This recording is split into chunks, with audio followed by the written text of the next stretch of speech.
তেমনি সাহাবা এবং তাদের সামনে কেউ পড়লে তিনারা চুপ থেকেছেন। এটাকে সুন্নাত বা হাদিস বলা হয়, কিন্তু হাদিসের মওকুফ করা হয়। তেমনি তাবিঈনে কেরাম যা বলেছেন, যা করেছেন, তিনাদের সামনে কেউ পড়লে তিনি শুনেছেন, এটাকেও হাদিস বলা হয়, কিন্তু হাদিসের বক্তব্য বলা হয়।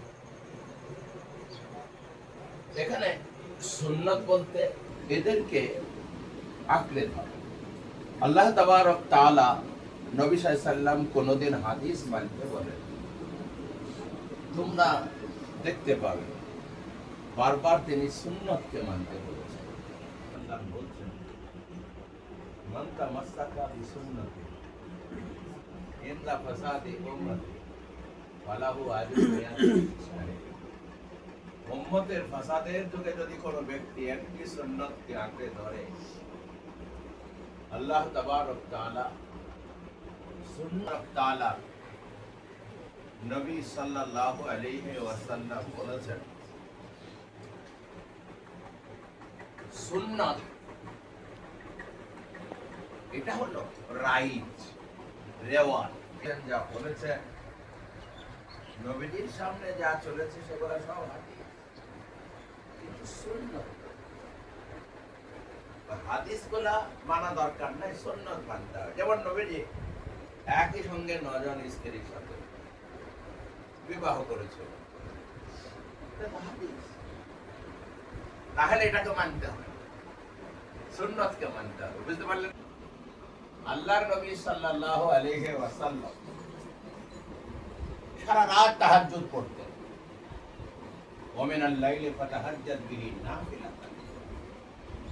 আপনার জন্য একটা বাড়তি, যেমন আল্লাহ তাআলা পবিত্র কোরআনে বলেছেন, ওয়াতাসিমু বিহাবলিল্লাহি জামিআ। তোমরা আল্লাহর রশ্মিকে, আর কায়দাটা আমি দেখাই না, একে বলা হয় মজবুতিসে বাঁধা। এখানে যার হাত জোড় বিহাবলিল্লাহি জামিআ। মুসান্নিফ রাহমাতুল্লাহ আলাইহি সাহেবে মিশকাত তিনি কিতাব এবং সুন্নাত বলে এখানে বোঝাইতে চাইছেন, এর দ্বারাই তিনি পরিষ্কার করতেছেন না, বিদআত মানে হলো নতুনত্ব।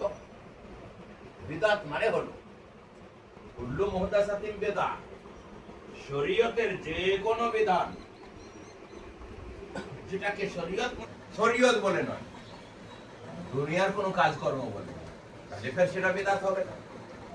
যেমন নবীজির যুগে ট্রেন ছিল না, আমরা ট্রেনে চলি, কেউ যদি বলে এটাও তো বিদআত, বিদআত না, এগুলা বিদআত, এগুলো আমরা শরীয়ত মনে করে করি না। আমরা তাড়াতাড়ি পৌঁছে যাব তাই আমরা এটা করি। বুঝতে পারলে না? পারলে না? তাড়াতাড়ি আমরা পৌঁছে যাব এই জন্য করি।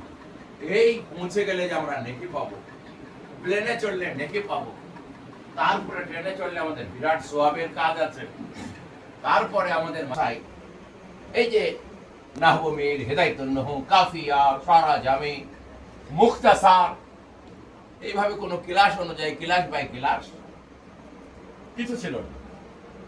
আল্লাহ নবী মাদ্রাসা করেছিলেন সুফফা, তিনি শিক্ষক আর ছাত্র সাহাবায়ে কেরাম রিজওয়ানুল্লাহি আলাইহিম আজমাইন, আসহাবে সুফফা তিনারা শুনেছেন নবীজি শিক্ষকতা করেছেন ক্লাস বাই ক্লাস।